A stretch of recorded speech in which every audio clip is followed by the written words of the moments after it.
Hello students. तो कल हमने देखा था कॉम्बिनेशन रिएक्शन। कॉम्बिनेशन रिएक्शन का मतलब क्या? कोई भी दो रिएक्टेंट्स, ओके, कोई भी दो चीज़ें या तीन चीज़ें या जितनी भी चीज़ें को मिक्स करो, एक साथ मिक्स हो जानी चाहिए। ओके, और मिक्स हो जाने के बाद सभी एक हो जाने चाहिए, और सिर्फ उसमें से क्या रिलीज होता है? हीट रिलीज होता है। ओके, आज हम उसके कुछ एग्जांपल्स देखने वाले हैं। तो यहाँ से स्टार्ट करते हैं उसके एग्जांपल्स से। Let us discuss some more example of combination reaction. सबसे पहले देखते हैं बर्निंग ऑफ कोल। ओके, मतलब जब हम कोयले को जलाते हैं तब की बात की गई है। कोयला जो है सी कार्बन, ओके, वो भी कैसे फॉर्म में, कोयला कैसे फॉर्म में होता है? सॉलिड फॉर्म में ही तो होता है। और ऑक्सीजन जो हवा में रहती है, ओके, तो O2 मतलब वो तो गैस फॉर्म में ही होती है। तो CO2, जब हम, आपको पता है, जब कोयले को बर्निंग मतलब जलाओगे तब यहाँ पे प्लस में क्या देखने को मिलेगा? हीट रिलीज होती हुई देखने को मिलेगी, गर्मी होगी ना। चलो, अब formation of water from H2 and O2, okay, दोनों गैसियस फॉर्म में है। अब वाटर कैसे बनेगा? तो यहाँ पे दो मॉलिक्यूल ऑफ हाइड्रोजन लोगे और दो मॉलिक्यूल, सॉरी टू नहीं, फोर मॉलिक्यूल ऑफ हाइड्रोजन लोगे और दो मॉलिक्यूल ऑफ ऑक्सीजन लोगे। दोनों को मिक्स करोगे तब जाके आपके पास 2H2O लिक्विड फॉर्म में वाटर मिलेगा आपको। Okay, and in simple language we can say that when two or more substances, that means elements or compounds। देखो एलिमेंट्स का मीनिंग क्या होता है? एलिमेंट्स मतलब सिर्फ प्योर के प्योर एलिमेंट्स, जैसे कि ऑक्सीजन हो गया, है ना, हाइड्रोजन हो गया, फिर नियॉन हो गया, आर्गन हो गया, ओके, फिर देखते हैं बोरॉन हो गया, फिर कोई भी एक ले लेते हैं, लिथियम हो गया।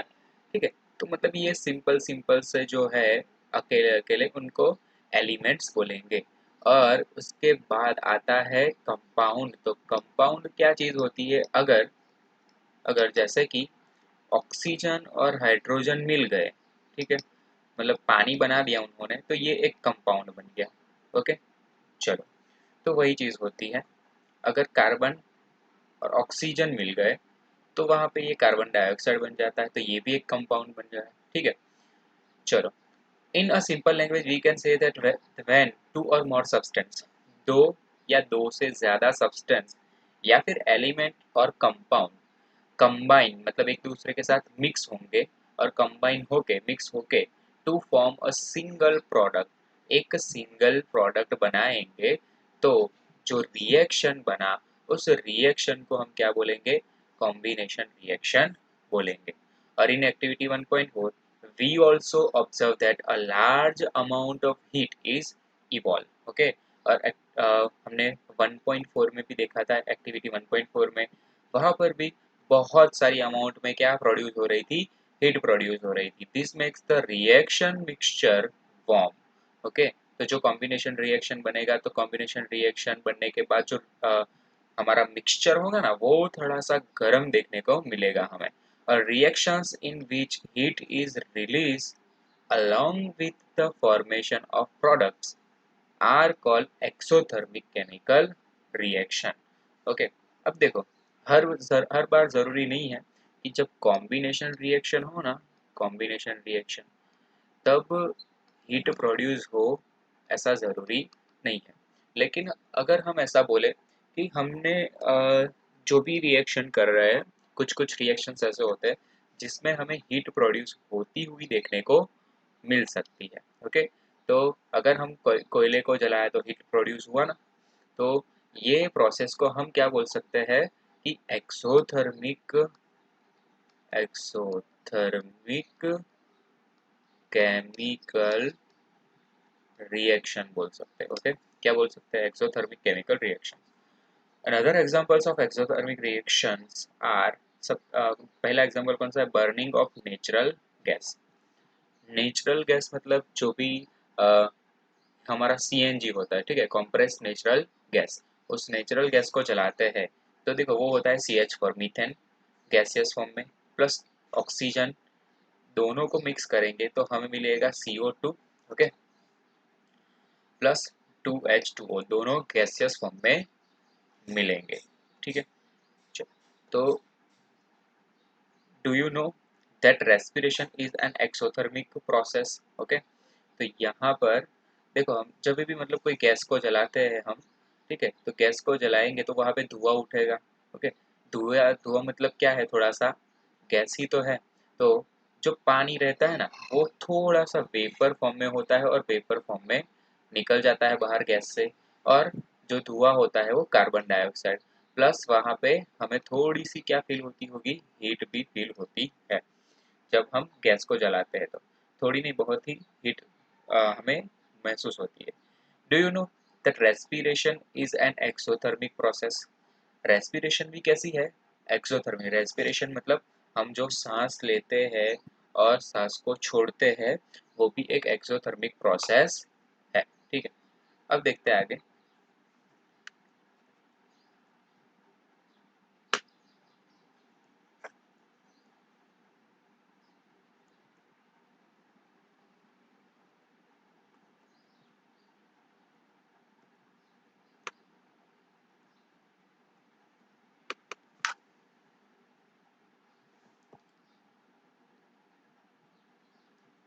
चलो, we all know that we need energy to stay alive.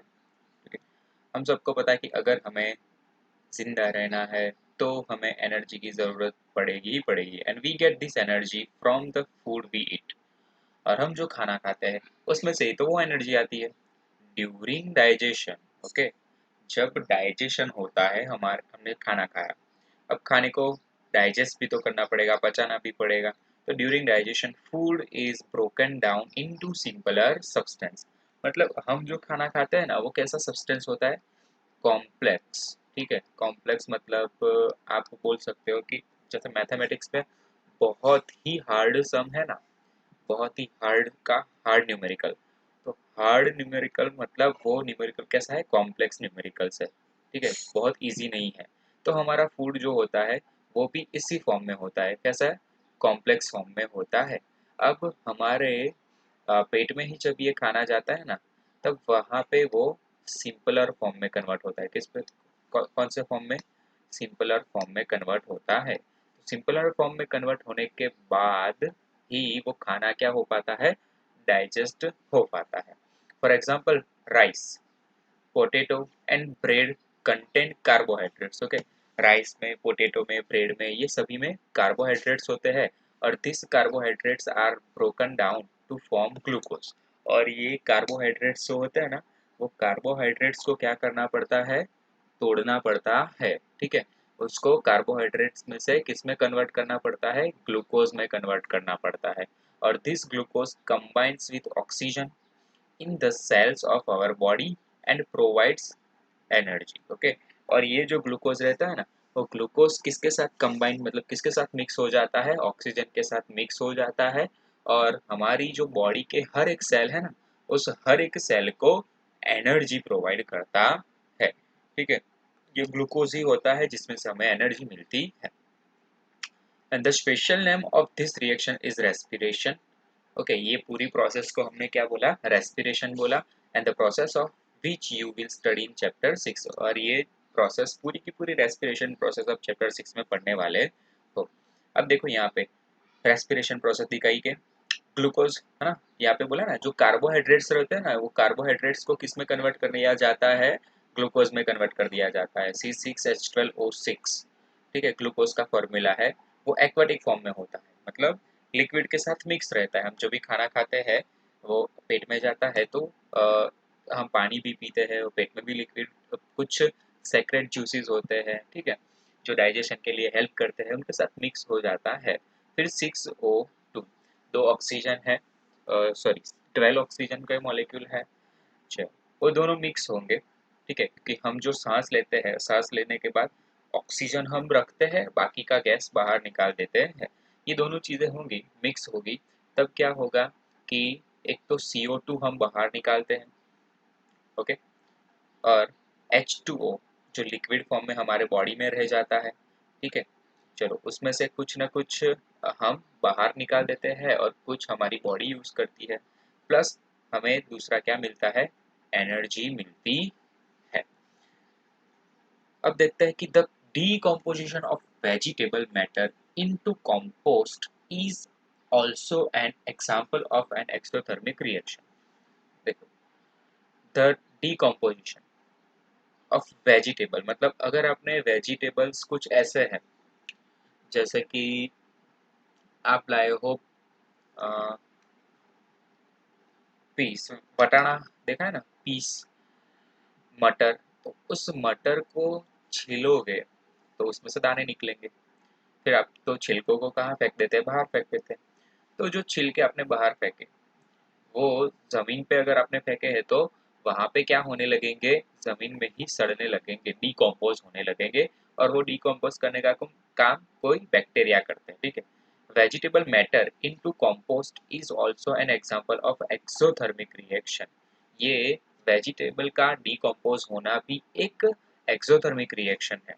Identify the type of the reaction taking place in activity 1.1 and where heat is given out along with the formation of a single product। तो देखो activity 1.1 हमने किया था, तो activity 1.1 कहाँ है, बहुत ऊपर है, ठीक है। तो एक्टिविटी 1.1 देखो, तो एक्टिविटी 1.1 में हमने क्या किया था कि मैग्नीशियम की रिबिन को जलाया था, उसका भी यहाँ पे लिखा हुआ होगा। ओके, मैग्नीशियम की रिबिन को जलाया था ऑक्सीजन के साथ, तो ये मैग्नीशियम ऑक्साइड बन गया था, है ना। मतलब दोनों चीज़ें मिक्स हो गई, तो दोनों चीज़ें मिक्स हो गई और हीट रिलीज भी हो गई, मतलब दूर भी हो गई गर्मी थोड़ी। तो वहाँ पर ये क्या बन गया, कॉम्बिनेशन रिएक्शन, क्योंकि मैग्नीशियम और ऑक्सीजन दोनों मिक्स हो जा रहे हैं इसलिए, ठीक है, जब हम उसको जलाते हैं तो। अब आगे बढ़ते हैं कि सेकंड वाला जो रिएक्शन का टाइप है वो है हमारा डीकम्पोजिशन रिएक्शन, ठीक है। डीकम्पोजिशन रिएक्शन, तो डीकम्पोजिशन रिएक्शन भी क्या होता है, अभी हमने क्या देखा, कॉम्पोजिशन, सॉरी कॉम्बिनेशन रिएक्शन देखा हमने। अब हम क्या देखेंगे, डीकम्पोजिशन रिएक्शन। तो अब उसके लिए सबसे पहले एक्टिविटी 1.5 करते हैं। Take about 2 gram ferrous sulphate crystal. Okay, ferrous sulphate के क्या लेना है, क्रिस्टल लेने हैं in a dry boiling tube.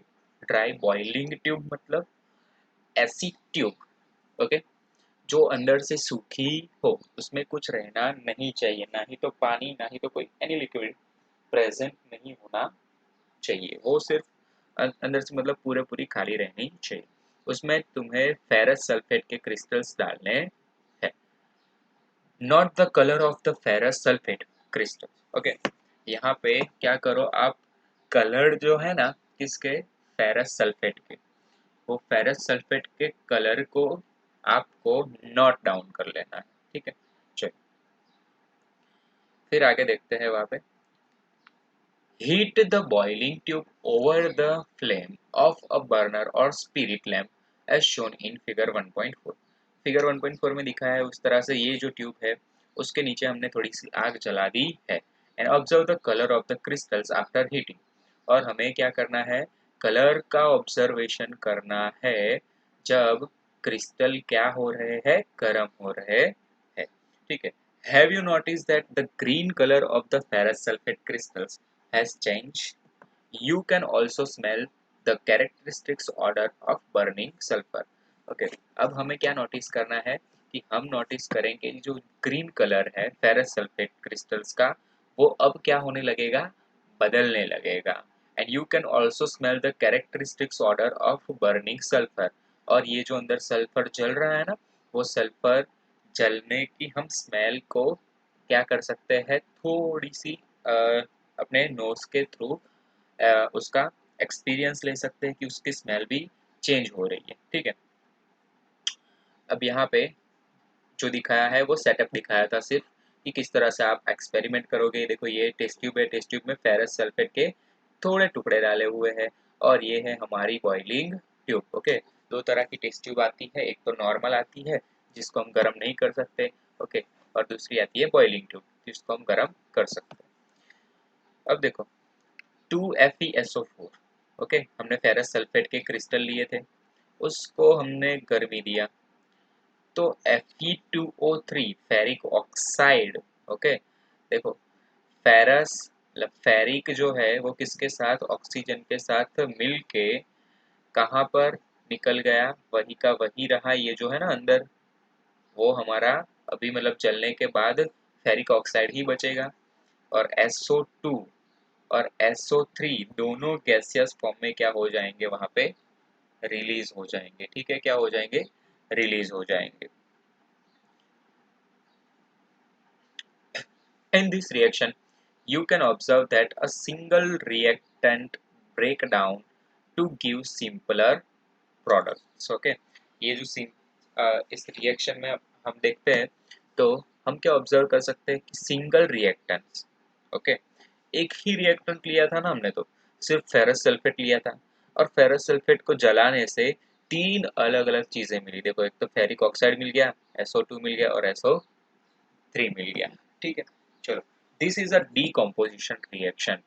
तो इस रिएक्शन को क्या बोलेंगे, डीकम्पोजिशन रिएक्शन। डीकम्पोजिशन रिएक्शन मतलब एक में से, एक ही चीज में से, एक ही चीज को गर्म करने से या फिर उसमें कुछ मिलाने से उसके बहुत सारे टुकड़े बन जाते हैं। क्या बन जाते हैं, बहुत सारे अलग अलग हिस्सों में वो बट जाता है।